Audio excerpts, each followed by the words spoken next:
And backed by popular demand, the Chief Critic. But today we will not be talking about the crap. No Velma, no High Guardian Spice, no insert Netflix show here that's not Records of Ragnarok or One Piece. Resident Evil. Yeah, fuck that noise. But instead we'll be talking about some good stuff today. Starting off with what just finished up recently, and I told you it would get good. Invincible Season 2. Listen, I'll say the first half had me scratching my head, but they definitely redeemed themselves the second time on the second half. So I'll give them props for that. Good, it's good. I'll give them props as well that they actually did the fight scenes a lot of justice from the actual comic, except for one thing we'll dive into a bit of a spoiler section. We'll keep it spoiler free here for... Fuck that. This is a review. Like, if they haven't watched it, that's their fault, goddammit. We're trying to convince them to go watch something good. Well, go watch Invincible. There, I said it. Now, spoiler alert. Fair enough. Okay, go watch Invincible. Don't watch Wheel of Time, apparently, but same thing. But Invincible Season 2 takes place right after the events of 1, where Mark is now basically trying to be not Superman and dealing with the wonderful aspects of life that I think we both agree are boring as all hell. Going to college, having a girlfriend, a goofy mom. Who is still one of the best characters in the show. I will die on that hill. Okay. And some characters have to get a lot of improvement. You fell in love with Alan. I did. I told you he was good. Yeah, I mean, I didn't have a problem with them. I just had a problem with them, doing what they did in the first half of that season. Oh, yeah. Well, past spoilers, yeah. Tell him when Optimus Prime kills freaking Alan. Well, kills him, but then gives him the Zenkai boost. Gives him whatever, the Senzo beans or whatever. The Zenkai boost. Whatever, I'm mixing animes. Yeah, the fucking, what was that? Oh, yeah, if it's not Tomo-chan or freaking God of High School, you're useless. I was gonna say the underdog pill. Fair enough. And we just lost everybody under the age of 40 in my audience that don't exist, but thank you for that. Age of 20, but... Dude, I can guarantee you, I could walk out, find a random 25-year-old, they don't know who the fuck Underdog is. Well, even though they reference them in the show with Spectre Dog, whatever the hell that thing was. Yeah. Which, that was an interesting callback, but... Yeah. I guess... So, Mark is doing the boring shit, going to college, having a girlfriend, but still low-key working for Cecil and the Guardians. Who you have a hate boner for, apparently. Because he's an asshole. He's like what Nick Fury in like an alternate doppelganger universe. I mean, Nick Fury's done some pretty fucked up shit though in the past. Yeah, but he at the end of the day, I think he still kind of cares. Like he even said it in Age of Ultron about Tony, and he's like, I'm doing this because I actually do legit care about you. And he kind of has shown that in many ways. I think Cecil has it well, especially at the end after Mark's been through everything. He says what Mark needs to hear, not what... Yeah, but, bringing people back and who died and, find out that they have cybernetics in them. That wasn't in the comics to my knowledge. Like, Donald does die in the comics and they bring him back, but they don't make it that big a deal in the actual show itself. I mean, the comic itself. There's a few changes that they do, like... and then, what's his name? And then, what's his name? Mark's friend's gay boyfriend. Rick. Yeah, they brought him back, and that was he was having wild PTSD and shit. Yeah, no, that's... The one thing Invincible does well, and it's kind of what the boys could do, but they focus on the more negative aspects of it, is that there's a lot of shit that goes on with being a superhero. Well, the thing about the boys is that you kind of do need to show the negative parts of being a superhero, because it's not always, they're saving the day, but sometimes they're causing massive casualties and destruction of property that really could be avoided if you took it off planet or somewhere else. But you want to be fighting in the middle of Times Square. You can't be in the Angel Grove Abandoned Building District all the time, can you? Yeah, or in random quarry. We just finished watching Mighty Morphin Power Rangers and classics. We can have a whole other discussion about that in some other time. But can they just do what the DC does? Oh, they're on the abandoned island where there's nobody around. It's uninhabited. We assure you there's no people there who can get hurt. As people start showing up. Yeah, the Man of Steel overcompensation. What? Superman goes over and above and...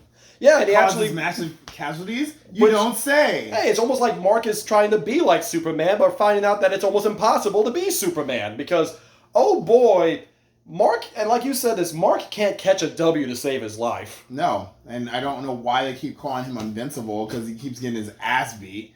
Most invincible people I know don't get their ass beat. I mean, what would you call him then? Like, he's never died. I'll call him mid. Damn. Shots fired on Mark. Like, you get hit with an uppercut so hard that it breaks the mask that you're wearing, which I would think on somebody named Invincible that your suit would be kind of like indestructible or kind of invincible. Well, blame Mark Hamill for that, the suit creator. He needs to make invincible goggles. Okay. Well, that's on him. Well, on him as well. But then again, he's also fighting people that are literally of the same breed and are 10 times stronger than him. They're the strongest beings in the world, man. What do you expect? That's another thing about Mark. He's stubborn as shit, and he doesn't know when to like back the fuck up. Oh god, the Anesify. So we're skipping ahead near the end there, but eventually. Even to like season 4 when they're like fighting. Oh, when the Viltrumite squad shows up. Yeah. You got Carl Winslow and. Yeah. Now The power of the mustache. I'm telling you, man, once Mark gains this luscious locks right here, he will be 50 times stronger than he is now. So how do you explain the girls and the women? They don't have a mustache, but they be whooping the shit out of him. Well, see, remember, the mustaches unlocks their latent potential. Women are just already awesome, so they don't have to get stronger. Because they're women. Exactly. They give birth to us, and they are awesome. No, like, legitimately, the strongest... Viltrumite or human. Yeah, like, Anessa is literally one of the top 5 strongest Viltrumites. And... Shit. Mark could get his ass beat by a human woman. Freaking, he got his ass beat by Amber emotionally many times, but we'll cover that later. I'm sorry. Look, I'm gonna get on that. I'm gonna get on my soapbox here right now. So, are you gonna rip the Band-Aid off? Yes. Rip the Band-Aid off? Yes. So, what is your official take on Amber now? With it all being said and done, I will admit this. I don't blame Amber like I kind of did in the original season 1 after everything. No, hold on. I blame the writers because they do a piss poor job of showing her other traits and actually having her acknowledge when she's made a mistake. It's the writer's inability to let her make a mistake that's keeping it like this. Like, the entire time, she's putting all this weight on Mark for their relationship. Like, Mark, it's because you're doing this, I feel like this. Because you're doing this, I feel like... Which is fair in a relationship, but at the same time... The dude literally just saw a genocide take place, met his dad again, lost his dad, now has a half-brother who's a half-bug Viltrumite, and he comes back and she goes, well, what's you do? Oh, man, you have no idea how bad it is. I'm failing at class and... But at the end of the day, we shouldn't be playing the, like, oh, I have it worse than you. No, you shouldn't, blah, blah. but... Everybody's got their struggles and everybody's dealing with it. And don't, like, put pressure on...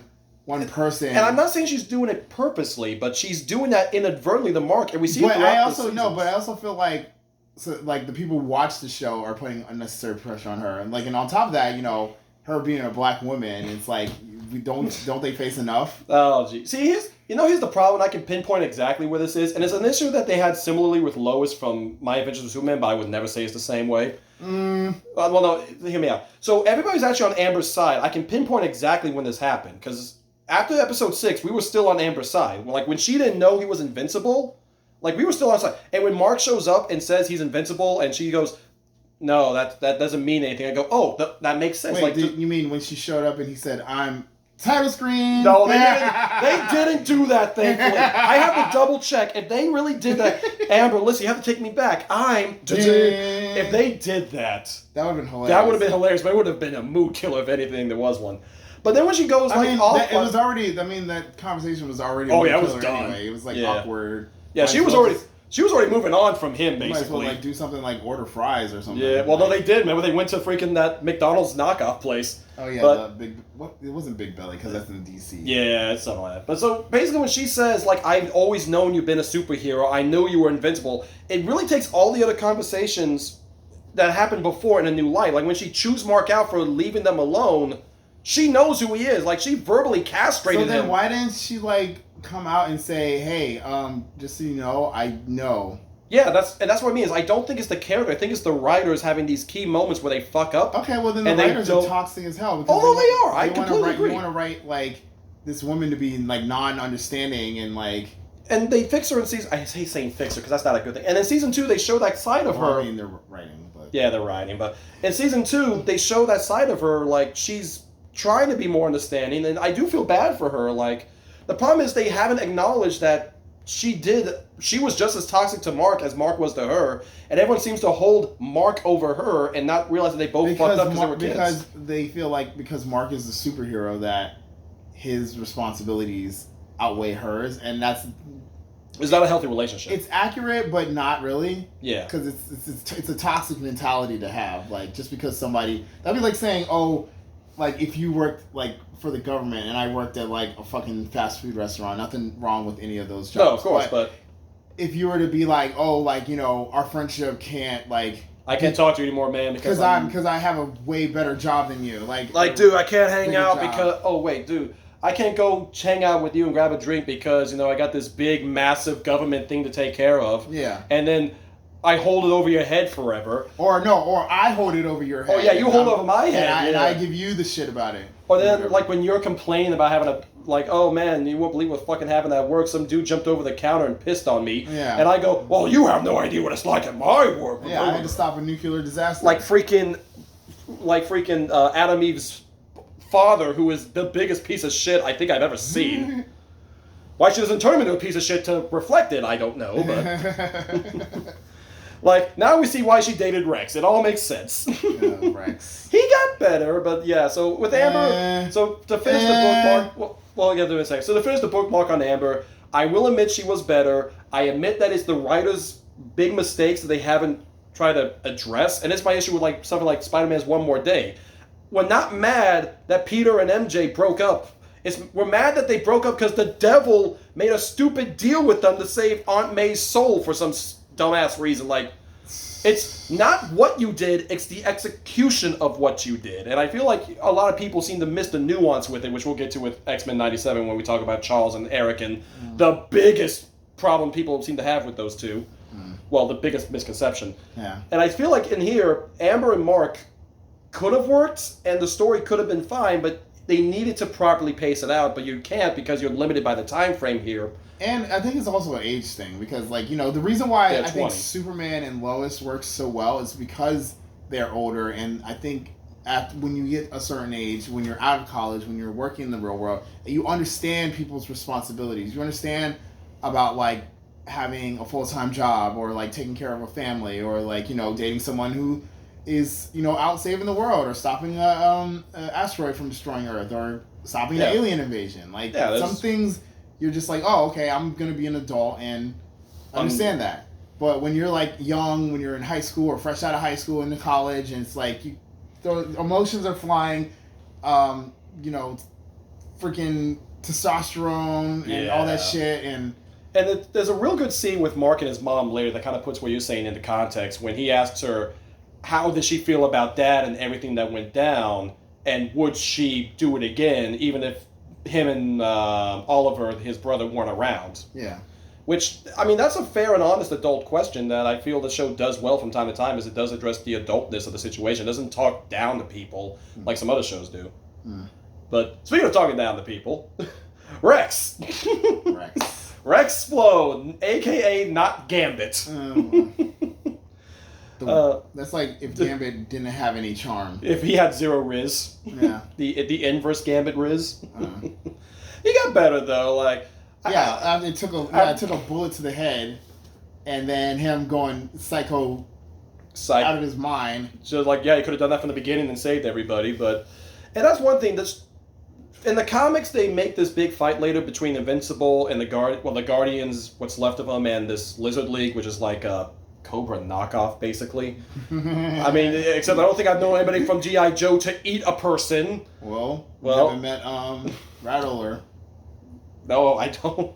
Rattler? No! I'm thinking of the Serpent Society. From Marvel. Oh, you know, Marvel, the Serpent Society will mess you up. I was just going straight up Cobra Kai. They're not. I'm not Cobra Kai. Cobra Kai. You mean Cobra? Cobra Commander. Cobra. Yes. Not Cobra Kai. Well, honestly, the guys from Cobra Kai could have been these guys. They're messy too, but but no, it's something you need to know if you're a fan of the comics. They're gonna change stuff because I found out recently. So in the comics, Shrinking Ray dies. First off, it's a dude. This one is a girl. Who cares? But in the comics, by the way, he gets the Ray is spelled R-A-E.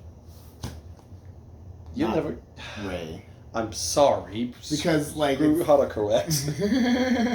Well, because in the original guy's name was Ray, so that's why it was Shrinking Ray. But so in the comics, Ray does get eaten by Komodo Dragon, the big dude, and dies. In this show, which I thought the death was a lot worse, is when she tries to grow inside of him, like if Ant-Man did try to grow inside of Thanos, and it doesn't work. Now tell me, okay, that big debate is people always say you shrink up inside of Thanos and blow him up. That shit wouldn't work. I mean, you got to go to the brain.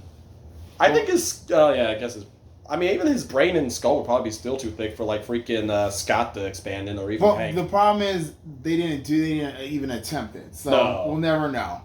We'll never know. Well, maybe an alternate universe. Shrinking Ray actually went and pulled the fast one. Oh yeah, inside of freaking knockoff Shadow Strike's head. Yeah.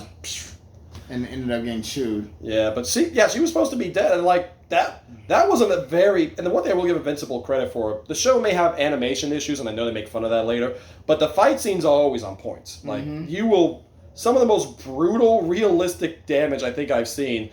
Like freaking Rex in that fight gets his arm bitten off, so he's got nothing but a bony stump, which he will later use as a weapon to pile drive a man's face in over and over again. Yeah. Again, nuts. Like I said, there's still a lot of good stuff, but the thing that they changed was Ray was supposed to die, now she's alive, and I found out why. It's a rights issue. Because there's a couple of heroes that were supposed to show up to do bigger things. They can't get them. Yeah. It would be like, hey guys, I want Justice League. She couldn't do bigger things. Fair point. I don't know, maybe she'll become knockoff Tech Jacket, as they call him, which is basically they have their version of Iron Man, which isn't a robot, it's someone else. Yeah. But they can't get the rights to him for some stupid reason, I guess, even though they got the entire Invincible rights. It's like when Marvel and DC, you can have all the Teen Titans rights, cool, except Robin. Why? That happened for about 10 years, because they were apparently owned by separate cookie companies. Yeah. The Nabisco versus Keebler Wars, as we all remember from the 1980s. That should happen. What do you want? Okay. Moving right along. Yes, but... so Rex. Rex is good. I still like him. I know events to come, and that's why it's kind of the benefit of foresight. I know what's going to happen to him. You don't, so... He's still a dick to me. But he's a better dick. Pause. No homo. No Diddy. And wait, nope, that's not the FBI. Okay, we're good. So, but nah, Rex is good. Honestly, the big problem I have is that they're underplaying a lot of the heroes like Black Samson, Bulletproof. They're supposed to have a bit more of a role in here. Before you say it, you're not wrong. But, like, okay, so you remember in episode 5 when they open with Omnipotus, the dude who's like kicking everybody's butt? Yeah. You know who wins the day? Black Samson. Yeah. Yeah, he gets his powers back in the fight, and Lily just punches him into another dimension, thanks to robots. I think they're just making up black heroes. Black Samson, Black Dynamite. He was in the... Samsonite. First off, Black Dynamite would destroy a Viltrumite, let's just be honest here. With that, sweet! With the anaconda liquor. Oh, God. But yeah, actually I'm curious, what's your opinion of Omni-Man with his pseudo-redemption arc going on here? What do you... I mean, you literally destroyed, like, a whole city. And it's kind of... You're going to have to do a lot for some redemption. And killed, basically, knockoff Justice League. Yeah, basically. And killed a man whose name is immortal twice, who is not living... When can you start suing for false advertising? Well, it's like Mr. Immortal from Marvel. He lives. You can kill him. He's technically dead, but he comes back. Okay, but no, like, they had to bring him back through, like, means of science. Yeah, you had to reattach... Well, it's because he got beheaded. You have to reattach the head and everything, and it does all the fancy stuff. Yeah, so you're still dead. That's the thing. And then you got decapitated, broken in half. So he's immortal from the neck down, basically. Yeah. Unlike Duplicate, who's...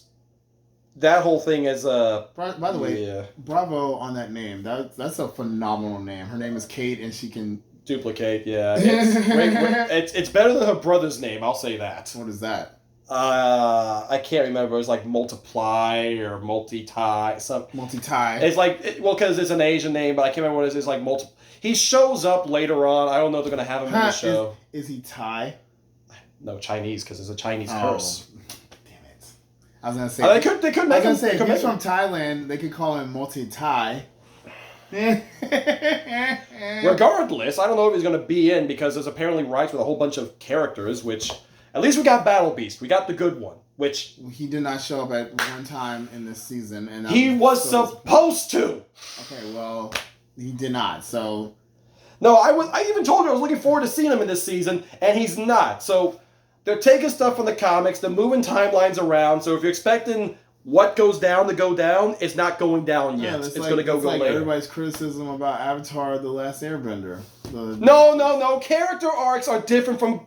story events. No, they've rushed a bunch of stories in that 8-episode arc, which, I mean, I'm not a huge... There was no story to rush. Yes, it was. Who did they rush in those 8... We'll get to that with Maze Runner, but who did they rush in those 8 episodes? To us. Fair point. Because they were like... Because all you people were like, oh, I want the new Avatar. And they're like, okay, let's give it to them. We want the good Avatar. Okay, and is it better than the original? Oh, no. Not the animated. The movie. Oh, hell yeah, no, but freaking, I would almost put freaking Rings of Power and freaking Resident Evil above the M. Night Shyamalan abomination. Okay, I thought you said we weren't talking about negative stuff. Why are you bringing... You're the one who brought up Avatar's Netflix one. I did, and that was a good one. I'm not talking about the other one, but you're the one forwarding about the other bullshit. Fine, good stuff. What else was good in Invincible? Okay, I gotta say one more bad thing. Monster Girl and Robots. What the hell? Like, I know what the hell because I've read the comics. Is she still getting younger and younger and younger? Yes! That's why her clothes are getting baggier and baggier. Isn't there like some kind of... Are there laws still like about that shit? Because like... No. Next thing you know, you might be... Because she legally is 25 or whatever. That doesn't matter. You're still in the body of a 6-year-old. It looks crazy. Yeah, I know. Or whatever. Like, however old she is. Yeah, and that's why Rudy specifically aged himself to match her at the time when she was 12 or 13. Geez. Now she's like 12, 11. I mean, it's all shit is crazy. Yeah, and it's like, I understand. I understand she gets offended whenever he mentions up her curse like a negative. But at the end of the day, he's trying to help you. It's like a curse. Exactly. Curses are not supposed to be positive. No, they're not. I mean, Ghost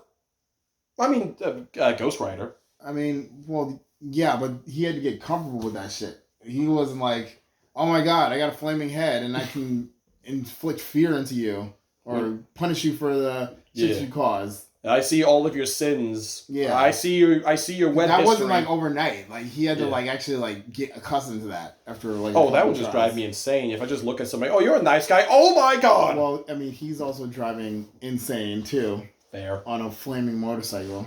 And actually, now I'm thinking about it, I don't think there's a Ghost Rider equivalent in Invincible. Invincible. No, there's not that I can think of. Ha! Fair. Take that, Marvel. No, I mean, screw you, Marvel, for what you did. There was supposed to be Spider-Man. There's supposed to be a team-up between Invincible and Spider-Man. Well, apparently that was Arachnid. Agent Spider. Or Agent Spider or Arachnid. I think the A still stands for Arachnid. I don't buy that bullshit. Look, don't blame me. Blame Amazon when we freaking looked at it. What was his name? Prof Ock? Prof Ock, yeah. Oh my god. Y'all crazy. Again, it was supposed to be Invincible and Spider-Man fighting the Sinister Six, but no, we gotta get... we get a freaking half-minute cameo with the returning Spider-Man voice actor from the show. Yeah. From Spectacular. Keaton, yeah. See, this is why I have Josh Keaton. Josh Keaton. See, this is why I have you. You know all this stuff. I'm useless. Yep. And then, you're not even going to try to freaking rebuke that, man. What the fuck? You pulling an Allen on me here? Yeah. Mr. King of Space. One eye. And I get my ass beat in outer space, my arm chopped off and punched through my gut, and then I come back because Optimus Prime resurrects me and makes me Viltrumite. Yep, makes you literally one of the strongest creatures in the world. And from what I've heard, they're going to have season 3 coming out pretty soon. They've been working on it, and I actually found out why they did a whole 2-parter, which I call bullshit on, but whatever. It's called the Writer's Strike. Oh. Actually, yes, it was. The Writer's Strike threw it off, but they already had the animation done for the first 4 episodes. Mm-hmm. So while the animation was being held up, they're like, okay, here's what we do because we're Amazon and we're smart. we're going to bring these 4 episodes in to cover these 2 months. Then we're going to release Has Been Hotel for this month. And then we're going to release the next 2 for this month. And we're covered for 5 months of people's subscriptions. And nobody cares. Nah, they know. Yeah, because, like, honestly... Once you have Prime, you don't really like go. I told you, I thought the first half of season 2 was mid at best. I wasn't gonna... Until the fight on Thraxon. Even that was kind of like, Like, he almost got his ass beat by Carl Winslow, and then Lex Luthor came down. Clancy Brown. Clancy Brown with his mustache. The voice of what's his name? Krieger or Craig? Krieg. Krieg, yeah. Yeah, he's one of the Viltrumite generals. Yeah, and he just... Dude was laying on the ground bloody with his throat slit, and then he just punched him dead in his mouth, causing more pain. He's Krieg. What do you want? Savage. They're Viltrumites. They're not known for their hospitality and kindness. Well, maybe they need to take some ethics classes. Well, you need to go with Bulk and Skull, where they got those suits from, and learn some etiquette in the process. Yes. Like, you're focused on the wrong thing. Your bedside manner is trash. I don't care if you're the most powerful beings in the galaxy. You still gotta learn some manners. You go out freaking old girl from Castlevania then, aren't you? When Dracula shows up, she goes, well, I see you have no manners. You haven't even asked to take my coat yet. Exactly.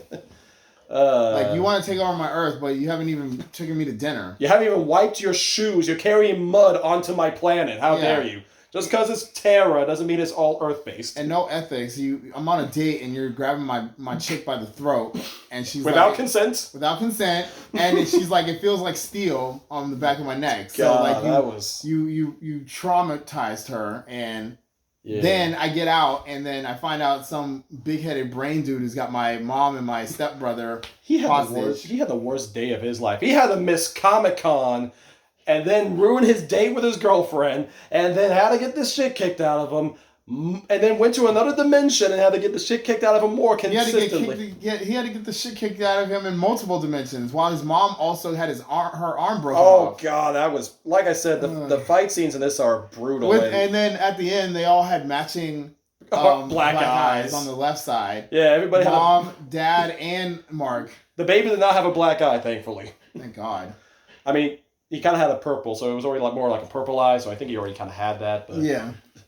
No, it's we're starting to pick up, like I was telling you. This is where stuff's about to accelerate because we're about to enter. Some big shit's gonna go down. Now that Alan is on the Viltrumite prison, he's gonna possibly link up with Omni-Man, and then maybe they can team up, and then we can get our prison break. We can get our prison break and get our Guardians of the Galaxy. Guardians of the Guardians of the what is it? What are they called? Guardians of the Globe. Of the Globe, yeah. Get their shit on, and then there's shit on with a cursed wannabe Hulk, a very messed up version of Tony Stark, knockoff Gambit, 2 guys that don't exist until they really need them for 5 minutes, and not Abraham Lincoln, who's gone. Yeah. Well, now that Duplicate is officially back. I don't think that depends if they tell him. I don't know if she's going to tell everybody that she's back. Well, I mean, they kind of have to. You would hope. If they want to bring Immortal back. Oh, yeah, that'd be kind of weird if he just goes back. Oh, hey guys, I'm all better now. And also, I brought a friend. Remember her? Yeah. This is not Kate. This is not Kate. This is not Kate. Yes, this is Catherine. Catherine, there we go. Yes. I'm trying to think of a bad Kate. Duplicate Catherine. This is Katie. This is I got no math pun for this one. Yeah. But yeah, no, Invincible, like I said, of the ones that we're going to talk about, I think that's the one that's just, it's great to see that we still have some good superhero stuff going on. It really set the pace for what would be, in my opinion, probably the best superhero thing to come out in a long time. You just wait till the next part, and we will discuss something even better than that. Okay. Well, next time, we're not doing X-Force. I don't have the Ryan Reynolds on speed dial to get Deadpool 3. Spot. Yeah. Later.